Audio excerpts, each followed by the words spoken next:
Nous allons ouvrir la parole de Dieu dans le livre de l'Exode au chapitre 12 et nous lirons à partir du verset 3. Livre de l'Exode, chapitre 12, verset 3.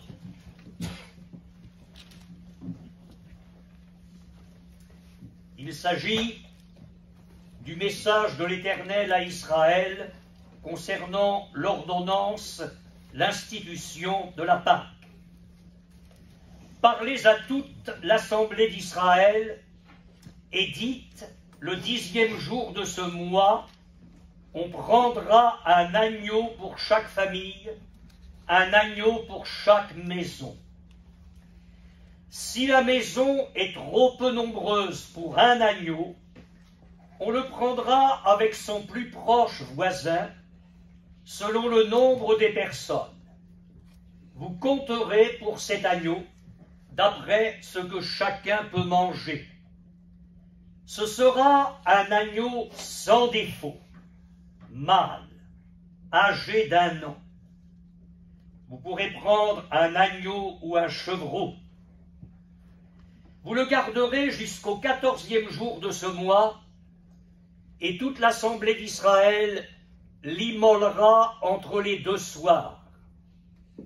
On prendra de son sang et on en mettra sur les 2 poteaux et sur le linteau de la porte des maisons où on le mangera. Cette même nuit, on en mangera la chair rôtie au feu. On la mangera avec des pains sans levain et des herbes amères. Vous ne le mangerez point à demi-cuit et bouilli dans l'eau, mais il sera rôti au feu avec la tête, les jambes et l'intérieur. Vous n'en laisserez rien jusqu'au matin. Et s'il en reste quelque chose le matin, vous le brûlerez au feu. Nous allons poursuivre la lecture au verset 15. Pendant 7 jours, vous mangerez des pains sans levain. Dès le 1er jour, il n'y aura plus de levain dans vos maisons, car toute personne qui mangera du pain levé, du premier jour au 7e jour, sera retranchée d'Israël. Et nous poursuivons encore au verset 18. Le 1er mois, le 14e jour du mois au soir, vous mangerez des pains sans levain jusqu'au soir du 21e jour. Pendant 7 jours, il ne se trouvera point de levain dans vos maisons, car toute personne qui mangera du pain levé sera retranchée de l'assemblée d'Israël, que ce soit un étranger ou un indigène. Vous ne mangerez point de pain levé dans toutes vos demeures, vous mangerez des pains sans levain. Et nous arrêterons ici notre lecture. J'aimerais poursuivre avec vous l'étude de la parole de Dieu concernant les visages prophétiques de la Pâque juive. Ces visages, nous l'avons dit précédemment, peuvent être dévoilés par des verbes. Et le premier verbe que nous avons étudié dimanche dernier était naître, le verbe naître. Et nous nous sommes appuyés sur le verset 1er du chapitre 12. L'Éternel dit à Moïse et à Aaron dans le pays d'Égypte, ce mois-ci sera pour vous le premier des mois. Et le texte hébreu dit la tête des mois. Je ne reviendrai pas sur tout ce qui a été dit dimanche dernier. Vous pourrez en tout cas retrouver le message sur le site internet. J'aimerais attirer votre attention ce matin sur un second verbe, qui est le verbe manger. Et je ne sais pas si vous l'avez remarqué, mais dans la lecture que nous venons de faire, ce verbe revient 12 fois. 12 fois, Dieu parle de manger. Alors c'est beaucoup, en si peu de versets. c'est qu'il y a là une insistance du Saint-Esprit sur laquelle il nous convient de nous arrêter et de méditer. Pourquoi Dieu parle-t-il aussi souvent de manger? Pas n'importe quoi, on va voir de quoi il parle. Mais si vous voulez bien, avant de venir à ce message-là, qui est le cœur de notre rassemblement ce matin, j'aimerais encore considérer une fois avec vous la beauté du message que l'Éternel adresse à Israël concernant le sang de l'agneau. Il est dit au verset 7, « On prendra de son sang et on en mettra sur les deux poteaux et sur le linteau de la porte des maisons où on le mangera. » J'aimerais vous parler tout d'abord du sang en rapport avec le racheté, l'Israélite, qui était dans sa maison. Une maison sur la porte duquel on avait placé le sang de l'agneau qui avait été immolé. Notez bien ce que la parole de Dieu dit. Dieu ne parle pas pour ne rien dire. On avait pris l'agneau le 10e jour. Le 10e jour. Il était en réserve. Le 14e jour, entre les deux soirs, on prenait cet agneau mâle, sans défaut, on l'immolait. Et Dieu dit, on prendra de son sang. Il y a là un acte d'appropriation. L'agneau est une chose, le sang versé est une chose. C'en est une autre pour l'Israélite de venir là et de prendre le sang. Un acte d'appropriation qui est le prolongement de la foi, parce qu'entre nous il en fallait, pour croire que la mort n'allait pas frapper chez ceux qui étaient dans la maison, tout simplement parce qu'il y avait le sang d'un agneau sur la porte. Il fallait la foi. Et quand il y a la foi, il y a l'obéissance. Si je crois que le sang appliqué sur la porte de ma maison va permettre à l'ange exterminateur de passer par-dessus et que moi, dans la maison, je vais avoir la vie, alors je vais obéir. Je vais prendre le sang. Je ne me contente pas de croire. Je prends le sang et je le mets sur le linteau et les deux poteaux de la porte. Permettez-moi une toute petite digression. Qu'est-ce que le baptême? Un acte d'obéissance. Jésus n'a pas dit « celui qui croira sera sauvé ». Jésus n'a pas dit « celui qui sera baptisé sera sauvé ». Il a dit « celui qui croira et qui sera baptisé sera sauvé ». Vous avez là le plein salut, dans l'équilibre divin, la foi et l'obéissance. Tu crois que Jésus est mort sur la croix pour tes péchés? Tu crois que Dieu t'a tellement aimé qu'il a donné son Fils sur la croix pour prendre tes péchés et pour que toi tu sois lavé de toute souillure? Si tu crois, alors tu es venu vers Jésus dans la repentance. Tu lui as dit « Seigneur, pardon, Seigneur, sauve-moi, je suis un garçon, une fille, pécheur, pécheresse, un homme, une femme qui a raté sa vie. Mais je crois que ce que les chrétiens chantent, c'est vrai. Tu peux naître de nouveau. Tu peux tout recommencer, balayer ta vie passée et repartir à zéro avec Jésus pour berger.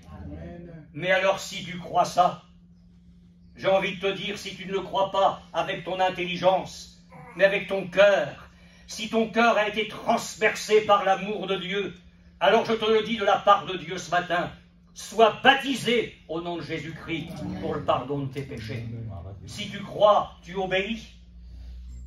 Obéir, se faire baptiser sans croire, ça n'a aucun sens, c'est comme si on se mariait sans amour. Mais s'il y a la foi, alors il y a le prolongement dans un acte d'obéissance qui est le baptême. Je ferme la parenthèse. Je voudrais très rapidement ce matin, parce que ce n'est pas le centre de mon message, mais c'est trop, ça serait trop dommage de passer à côté de ça. Dans le Nouveau Testament, le sang de Jésus est comme un diamant aux multiples facettes, plus magnifiques les unes que les autres. Et j'aimerais vous amener ce matin avec moi à découvrir les 12 richesses spirituelles contenues pour nous dans le sang de Jésus. On prendra de son sang. Il y a d'abord la rédemption, la rémission de nos péchés. Ne cherchez pas, je vous cite simplement les références. Épître aux Éphésiens, chapitre 1er, verset 7. En lui, Jésus, nous avons la rédemption par son sang, la rémission des péchés, selon la richesse de sa grâce.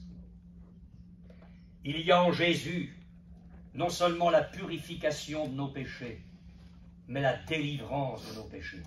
Écoutez le cantique du 5e verset de l'Apocalypse. À celui qui nous aime et qui nous a délivrés de nos péchés par son sang. Et puis il y a la purification. Épître aux Hébreux, chapitre 9, verset 14. Le sang de Jésus, qui par l'Esprit éternel s'est offert lui-même sans tache à Dieu, purifiera notre conscience des œuvres mortes, tout ce qu'on peut essayer de faire et qui ne sert à rien, afin que nous servions le Dieu vivant. Et puis il y a l'alliance. Matthieu chapitre 26, verset 28, ceci est mon sang, le sang de l'alliance qui est répandu pour beaucoup. Dieu s'unit à nous et il désire que nous nous unissions à lui. Il y a par le sang de Jésus une alliance avec Dieu. L'appartenance. L'apôtre Paul, rassemblant les anciens de l'église d'Éphèse à Milet, leur a dit que le Saint-Esprit les avait établis sur l'église comme évêques pour paître l'église du Seigneur qu'il s'est acquise par son propre sang. L'église n'est pas la propriété d'un pape. L'église n'est pas la propriété d'un mouvement. L'église n'est pas la propriété d'un pasteur. J'aime pas quand les pasteurs disent « mon église, mon groupe de jeunesse ». T'as rien. L'église de Bourguébu, elle appartient à Jésus-Christ. Elle n'appartiendra jamais à qui que ce soit d'autre. Jésus s'est acquis son église au prix de son sang. Et elle lui appartient à lui et à lui seul. C'est pas tout. Il y a la propitiation. Vous allez dire, qu'est-ce que c'est que ce gros mot-là? Oh, c'est très simple. C'est que par le sang de Jésus, Dieu nous est devenu propice. Il est prêt à agir dans nos vies. Vous savez, en dehors de Jésus, en dehors de la vie avec le Seigneur, Dieu ne peut pas vous être propice. Mais il le devient à partir du moment où Jésus est notre Sauveur et notre Seigneur. Il est dit dans l'Épître aux Romains, chapitre 3, verset 25, c'est lui, Jésus, que Dieu a destiné par son sang, à être pour ceux qui croiraient, victime propitiatoire. Et puis il y a la justification. Ça c'est magnifique. À partir du moment où je reçois Jésus dans ma vie, je vous le prêche, mais j'ai du mal à le comprendre. Oui, c'est tellement merveilleux. C'est-à-dire que Dieu nous traite comme si nous n'avions jamais péché. Il nous justifie. Quand on justifie quelqu'un, c'est que la personne a été accusée de quelque chose, puis on montre que non, elle ne l'est pas. L'œuvre de Jésus a tellement été extraordinaire sur la croix. Il a pris ta place, il a été condamné, il a subi la mort pour toi, que toi, si tu crois ça et tu reçois Jésus, Dieu te justifie. Et pas des bons, hein. La Bible dit qu'il justifie l'impie. Il n'y a pas d'autre mot pire que celui-là pour parler de ce que nous étions de misérables. nous sommes justifiés, mes frères et sœurs. Et puis il y a, dans le sang de Jésus, le rapprochement. La Bible parlant des païens, ça c'est nous, Éphésiens 2,13 dit, maintenant en Jésus, en Jésus-Christ, vous qui étiez jadis éloignés, vous avez été rapprochés par le sang de Christ. Il faut remettre les choses à leur place. C'est Israël qui a été privilégié. Il ne faut pas l'oublier, ça, dès le départ. C'est l'olivier franc. Israël est le peuple que Dieu a formé, conduit, choisi dans l'optique que le Messie vienne en Israël. Le salut vient des Juifs. Puis il y a les païens. Les païens, c'est nous qui étions loin. Parce que Israël a le privilège qu'il bénéficie de ce que la Bible appelle l'adoption, les alliances, la loi, le culte, les prophètes, les patriarches. Ça fait beaucoup. Et puis Paul, s'adressant aux païens, dit, vous étiez autrefois sans espérance, sans Christ, étrangers aux alliances de la promesse, sans droit de cité en Israël. Mais vous pensez bien que la croix n'a pas été dressée seulement pour Israël, le peuple juif. La croix a été dressée pour le monde entier. Alors je pense que, même si Paul était issu du peuple juif, lui, devenu l'apôtre des païens, a pu écrire avec beaucoup de joie, en Jésus-Christ, vous qui étiez éloignés, vous avez été rapprochés. Sans parler des juifs et des païens, mais même au milieu des païens, il y a ceux qui ont été rapprochés, qui sont devenus chrétiens, et il y a ceux qui sont encore éloignés. Alors je leur dis à ceux-là, qu'attendez-vous pour vous rapprocher? C'est possible par le sang de Jésus. La réconciliation et la paix avec Dieu. Épître aux Colossiens, chapitre 1er, verset 20. Il, Dieu, a voulu par lui, Jésus, réconcilier tout avec lui-même, dans ce qui est sur la terre que ce qui est dans les cieux, en faisant la paix par lui, par le sang de sa croix. Qui dit réconciliation, dit en amont rupture. Il y a une rupture, et pour que la rupture cesse, il faut une réconciliation. À cause du péché, il y a rupture avec Dieu. Mais la mort de Jésus sur la croix a été manifestée, pour que nous soyons réconciliés avec Dieu. Quand je viens vers le Seigneur pour me convertir, me repentir de mes péchés, Dieu devient mon Père. Amen. Il y a une réconciliation. Je peux vivre avec le Seigneur. Ce qui m'amène à dire que dans le sang de Jésus, il y a communion. Épître aux Hébreux, chapitre 10, verset 19, nous avons au moyen du sang de Jésus une libre entrée dans le sanctuaire. Il est question du ciel. Ah, vous me direz, mais comment être là-haut? Mais par la foi. Par la foi, je me dis qu'à cause du sang de Jésus, parce que Jésus est mon médiateur, j'ai une libre entrée dans la présence de Dieu, et tout en étant sur la terre, Dieu m'entend, je peux pénétrer par la foi dans le sanctuaire de Dieu. La sanctification. Hébreux 13, 12, c'est pour cela que Jésus aussi, afin de sanctifier le peuple par son propre sang, a souffert hors de la porte, entendez, hors de Jérusalem. Sanctifier veut dire mis à part, dans un premier temps, et puis bien sûr, pour une marche dans la sainteté. Le sang de Jésus me met à part. Je ne suis plus comme le monde, je ne vis plus comme le monde, je ne parle plus comme le monde, les appétits du monde ne sont plus les miens, il y a une vie nouvelle, je marche vers la pureté. Et comme si ça ne suffisait pas, et Dieu garde peut-être le meilleur pour la fin, je ne sais pas, c'est dans le dernier livre de la Bible, le sang de Jésus me donne la victoire sur Satan, qui est notre accusateur. Apocalypse 12, versets 10 et 11, « Il a été précipité, l'accusateur de nos frères, celui qui les accusait devant notre Dieu jour et nuit, ils l'ont vaincu à cause du sang de l'agneau. » Tu es chrétien, chrétienne, et le diable vient, te dit, oh, rappelle-toi ce que tu étais, hein?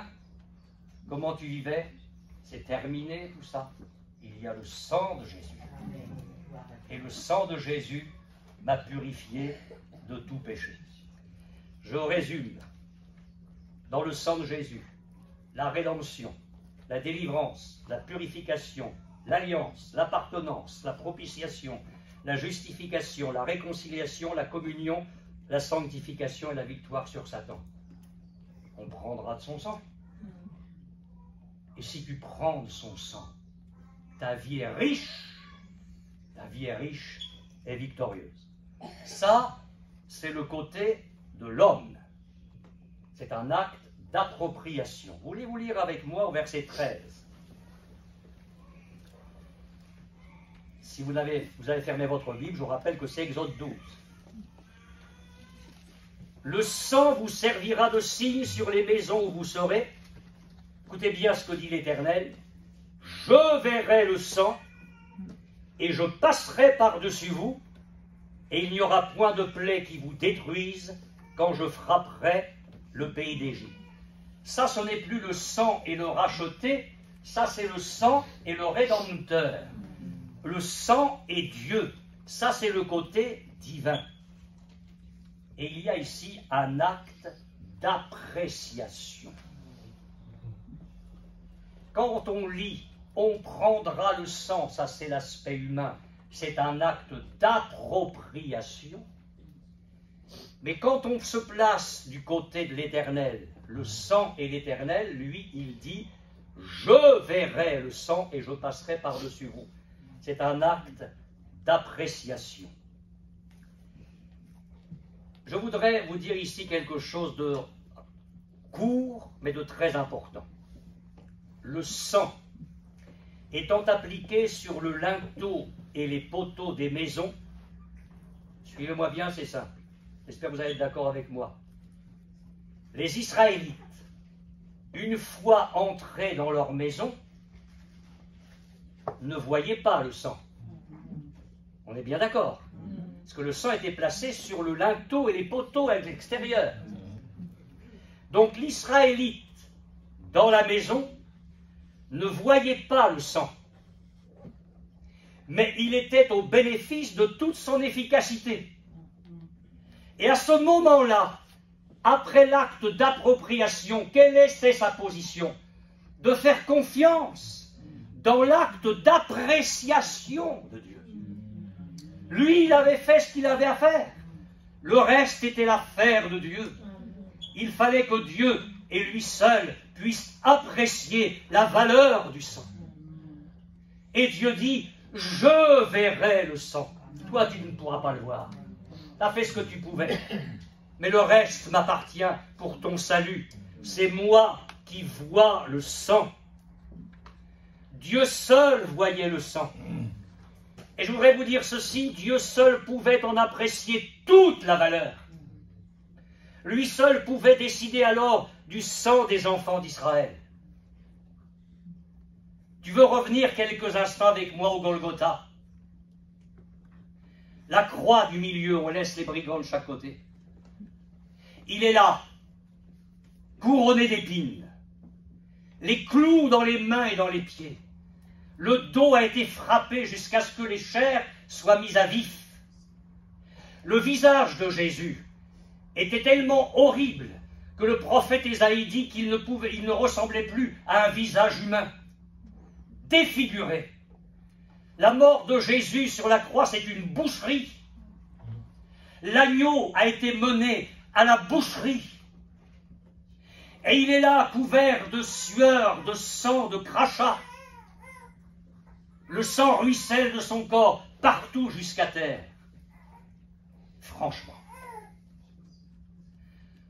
tu peux comprendre que celui qui était Dieu à l'égal du Père,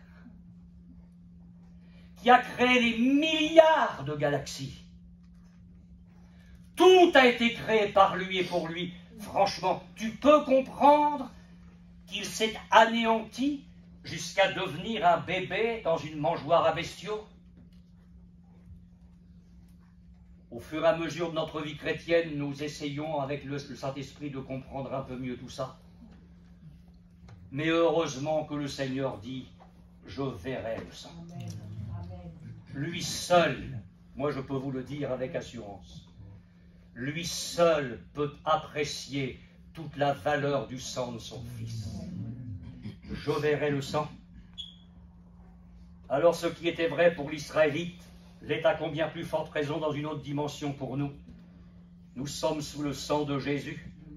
Et ce matin, nous pouvons rendre grâce à Dieu de ce que c'est lui qui peut apprécier à sa juste valeur le sang de son Fils. Alors nous allons aller plus loin ce matin et voir le deuxième verbe qui nous révèle un autre visage prophétique de la Pâque juive. Je vous l'ai dit, c'est le verbe manger. Dans la pensée et dans la volonté de Dieu pour son peuple, il ne suffisait donc pas de mettre le sang de l'agneau sur les poteaux et le linteau des portes. Il fallait manger l'agneau. Et notez bien que c'était une nécessité pour chaque racheté israélite. Vous pouvez reprendre votre Bible, toujours au chapitre 12 de l'Exode, verset 4. Si la maison est trop peu nombreuse pour un agneau, on le prendra avec son plus proche voisin, selon le nombre des personnes. Vous compterez pour cet agneau d'après ce que chacun peut manger.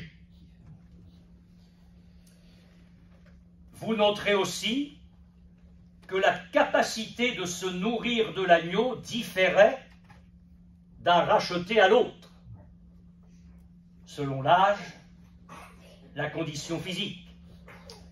J'imagine que l'Israélite, en pleine maturité, homme fort, ne mangeait pas la même quantité d'agneau que l'enfant. Donc la capacité de se nourrir différait d'un racheté à l'autre. Je voudrais encore rappeler ceci, c'est que sous le sang, il y avait égalité des personnes. Que ce soit l'enfant, l'adolescent, le jeune, l'adulte ou le vieillard, sous le sang, il y avait égalité des personnes. Quand l'ange exterminateur passait par-dessus la maison, dans la maison, où il y avait le sang sur les poteaux, l'adulte n'était pas plus sauvé que l'enfant. On est bien d'accord. Le vieillard n'était pas moins sauvé que l'homme adulte. On était sauvé de la même façon. Maintenant, en ce qui concerne le fait de se nourrir de l'agneau, c'était différent. Et il me semble qu'ici, le Seigneur a quelque chose à nous enseigner, et on le verra aujourd'hui et dimanche prochain, si Dieu le permet, parce que j'ai beaucoup de choses à dire là-dessus. Le Seigneur nous fait toucher du doigt ici ce que j'appellerais le développement dans notre vie chrétienne. Quand nous lisons attentivement le Nouveau Testament, on s'aperçoit qu'il y a des degrés, des étapes dans la vie chrétienne. Quand quelqu'un se convertit et se fait baptiser, c'est un nouveau-né spirituel. C'est le mot que la Bible emploie. Ce qui fait que, même si notre église de Bourguébu est un hôpital, dans 3 semaines, ce sera une maternité, parce qu'il y a un bébé qui arrive. Alléluia. C'est le premier d'une longue série. On va devenir une famille nombreuse. Et puis la Bible parle de ceux qui sont encore des enfants. On ne parle pas des enfants en bas âge au milieu de nous, on parle dans le domaine spirituel. Et puis la parole de Dieu, vous lirez ça dans la première épître de Jean, parle de ceux qui sont jeunes. Et puis elle parle des pères. Et puis elle parle des hommes faits. Donc il y a une croissance, depuis le nouveau-né jusqu'à l'homme fait. Le Seigneur Jésus a dit, dans l'évangile de Jean, chapitre 16, verset 12, à ses disciples, « J'ai encore beaucoup de choses à vous dire, mais vous ne pouvez pas les porter maintenant. Vous avez besoin de grandir. » Paul a écrit dans sa première lettre aux Corinthiens, chapitre 3, versets 1 et 2, « Pour moi, frères, ce n'est pas comme à des hommes spirituels que j'ai pu vous parler, mais comme à des hommes charnels, comme à des enfants en Christ. Je vous ai donné du lait, ça veut tout dire, non de la nourriture solide, car vous ne pouviez pas la supporter, et vous ne le pouvez pas même à présent, parce que vous êtes encore charnels. » Là, c'était pas normal, ils n'avaient pas grandi. Et Paul écrit cela, certainement avec beaucoup de tristesse. Et puis l'auteur de l'Épître aux Hébreux, chapitre 5, verset 11. Nous avons beaucoup à dire là-dessus, et des choses difficiles à expliquer, parce que vous êtes devenus lents à comprendre. Vous, en effet, qui depuis longtemps devriez être des maîtres, c'est-à-dire capables d'exhorter, d'une certaine manière d'enseigner les autres, simplement dans des conversations. Vous avez encore besoin qu'on vous enseigne les premiers rudiments des oracles de Dieu. Vous en êtes venus à avoir besoin de lait, eux aussi, et non d'une nourriture solide. Or, quiconque en est au lait n'a pas l'expérience de la parole de justice, car il est un enfant. Mais la nourriture solide est pour les hommes faits, pour ceux dont le jugement est exercé par l'usage, à discerner ce qui est bien et ce qui est mal. Alors, je m'adresse à nous, chrétiens, maintenant. Nous sommes sous le sang et nous sommes rachetés. Alléluia. Amen. Alors il y a, oui, sinon des nouveau-nés, des enfants, des jeunes, des adultes, des hommes faits. Nous allons ce matin et dimanche prochain nous approcher de l'agneau. Nous mangeons, ou nous allons manger, ce que nous pouvons. Mais je vous le dis, nous devrions manger tout ce que nous pouvons manger. Que l'enfant ne mange pas autant que l'adulte, c'est une chose, mais que l'enfant mange tout ce qu'il peut manger. Et que l'adulte mange tout ce qu'il peut manger. Nous parlons ici du domaine spirituel. Nous pourrons avoir un bon appétit. Alors écoutez bien ceci. Sous le sang de Jésus, nous trouvons la rédemption, la rémission des péchés. Nous recevons la vie. Jésus a dit, celui qui a le Fils a la vie.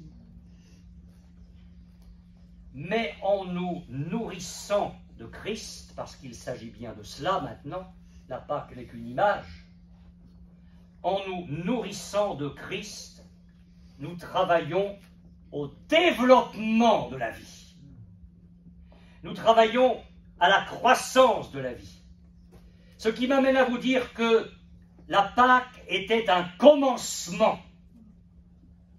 Ce mois-ci sera le premier, la tête des mois. Mais la Pâque est aussi en type un symbole d'une source de force. Elle est le symbole d'un développement. Dieu dit, vous mangerez. Je le dis avec tristesse, parce que nous le constatons à une très grande échelle. Beaucoup de chrétiens pêchent gravement, non pas dans le vol, le crime, l'adultère, des choses grossières, mais beaucoup de chrétiens pêchent gravement en ne se nourrissant pas de Jésus. et il se contente d'être gracié par le sang de l'agneau. Je suis sauvé.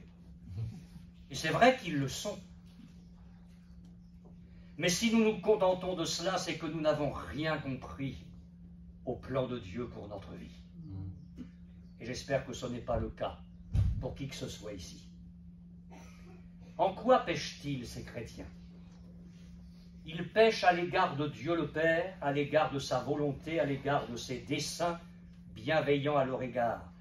Parce que le dessein de Dieu pour ta vie et le dessein de Dieu pour ma vie, c'est d'être semblable à l'image de son Fils. Alors vous allez me dire, oui, mais ça c'est quand on sera au ciel, c'est vrai. Nous serons semblables à lui parce que nous le verrons tel qu'il est. Mais en attendant, nous sommes en marche. En attendant, nous sommes en devenir. Et ce qui est passionnant pour ma vie, et j'espère que ça l'est pour la tienne, c'est de savoir qu'aujourd'hui, demain, après-demain, chaque jour, Dieu travaille de toutes sortes de manières à ce que je ressemble davantage à Jésus. Les chrétiens qui négligent de se nourrir de Christ pêchent à l'égard de Christ lui-même, parce qu'ils montrent que la personne bénie de Jésus n'a pas d'intérêt pour eux. Or, l'apôtre Paul écrit dans son épître aux Colossiens, chapitre 2, verset 10, « Vous avez tout pleinement en lui ».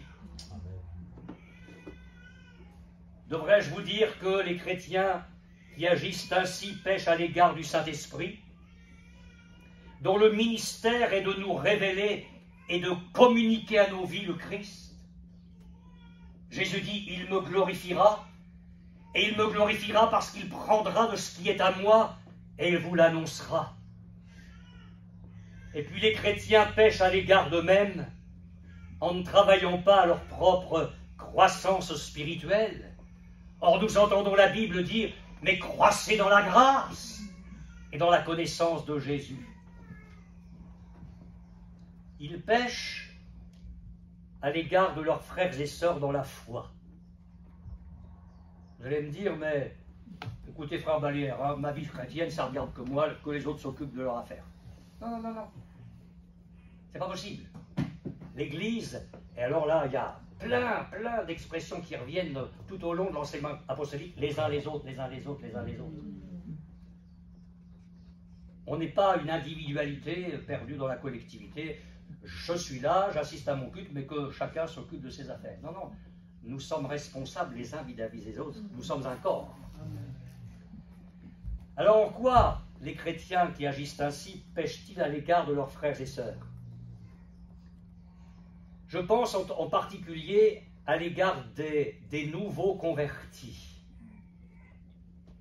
qui devraient voir en eux l'image de croyants affermis, des modèles de piété et de croissance.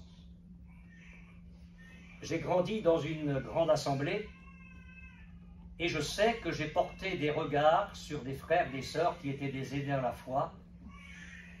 Et je ne dis pas qu'il y avait de la jalousie dans mon cœur, mais une sainte envie. Quand je les voyais, bon, quand je les entendais prier, c'était même pas la peine, parce que là, je me disais, jamais tu y arriveras.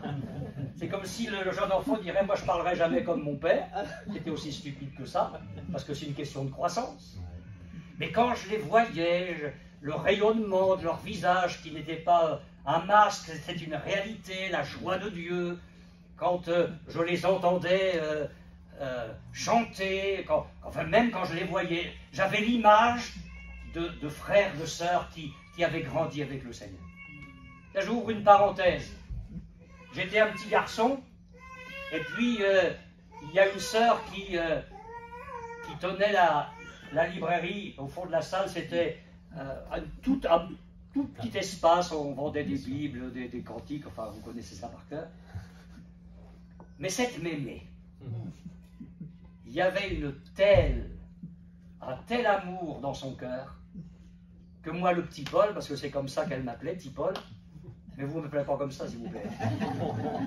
Moi, je fais attention à ce que je dis, parce qu'après, la réunion finie, je courais à la librairie, parce que j'aimais le contact avec la mémé. savez, il y a des enfants qui ne s'y trompent pas. Nous devons faire attention même aux enfants. À la fin du culte, il n'y a pas que les grands. Hein. Dites un petit bonjour à l'enfant. C'est bien que les enfants, ils se sentent accueillis dans l'église. Ce n'est pas l'église des grands. L'église, c'est les grands, les vieillards, les adultes, les jeunes, les ados et les enfants. Même Jean, et quand je peux, je la prends dans mes bras à la fin du culte, c'est ma paroissienne préférée. Non, mais c'est très important. Il faut que nous travaillions à nous nourrir de l'agneau pour être, pour les nouveaux convertis, une image de croissance et que nous leur donnions envie de connaître Jésus. Puis je voudrais dire encore, et j'ai bientôt terminé, que ces chrétiens prêchent à l'égard du monde perdu. Vous allez me dire, mais pourquoi? Parce qu'ils ne présentent pas l'image d'un christianisme fort. Ils se contentent d'être sauvés, c'est tout. Il n'y a aucune maturité. Et le monde ne s'y trompe pas, le monde sent les choses. Et nous ne devons pas offrir au monde un christianisme chétif, faible, sans vrai rayonnement, mais que progressivement les gens voient en nous l'agneau de Dieu. Amen. Vous savez, le monde a une certaine notion des choses. J'ai grandi avec un jeune homme dans le groupe de jeunesse de mon église. Il s'est converti lui aussi. Nous étions camarades, on ne va même pas dire amis, mais camarades. Puis nos chemins se sont séparés. Et puis il a connu une vie rétrograde, loin du Seigneur, l'alcool, la vie. Puis un jour, il va en boîte de nuit. Et voilà mon Gilbert qui commence à draguer une fille. C'est comme ça que les jeunes parlent. Hein. C'est d'autres choses aujourd'hui, parce que je suis en retard d'une guerre, moi, dans le vocabulaire des jeunes. Il est là, il commence à danser avec la fille dans la boîte de nuit.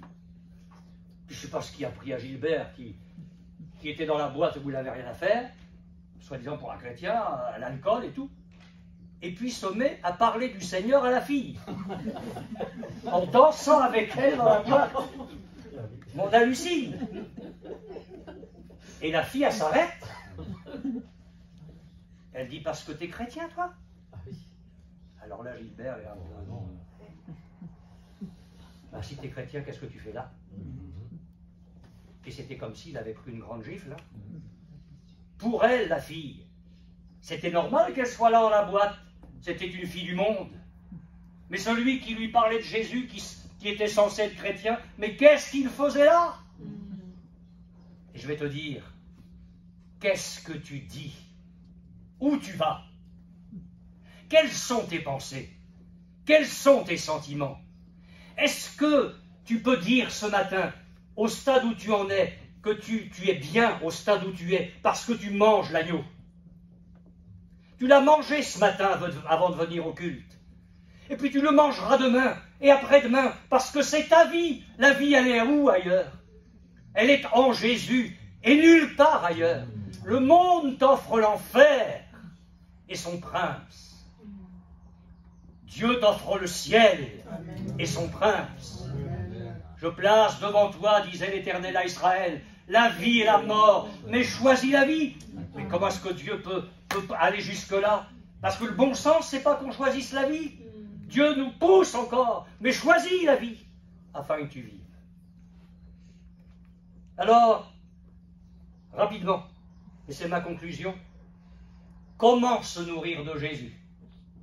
Vous allez me dire, d'abord, c'est pas facile à comprendre, parce qu'un agneau rôti, bon, je m'approche, un coup de couteau, je prends une part, bon. Vous parlez de manger Jésus. Mais comment se nourrir de Jésus? Dans une communion véritable avec lui. Et comment alors avoir une communion véritable avec Jésus? Je vous citerai 2 pistes de réflexion, puis nous irons plus loin dimanche prochain, si Dieu le permet.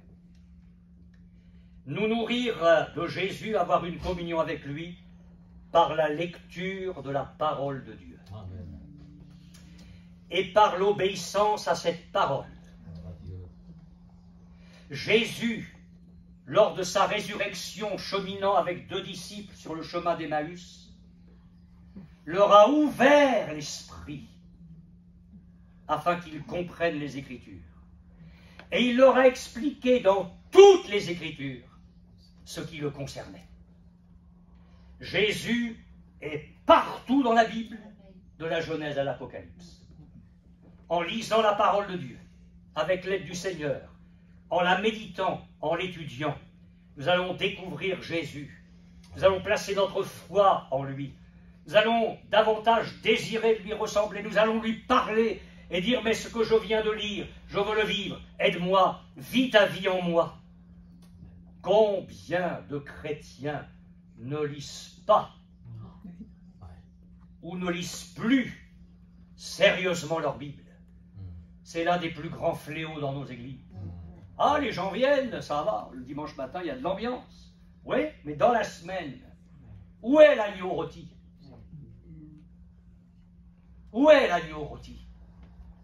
Le christianisme, ce n'est pas la gesticulation et la danse, c'est de manger l'agneau.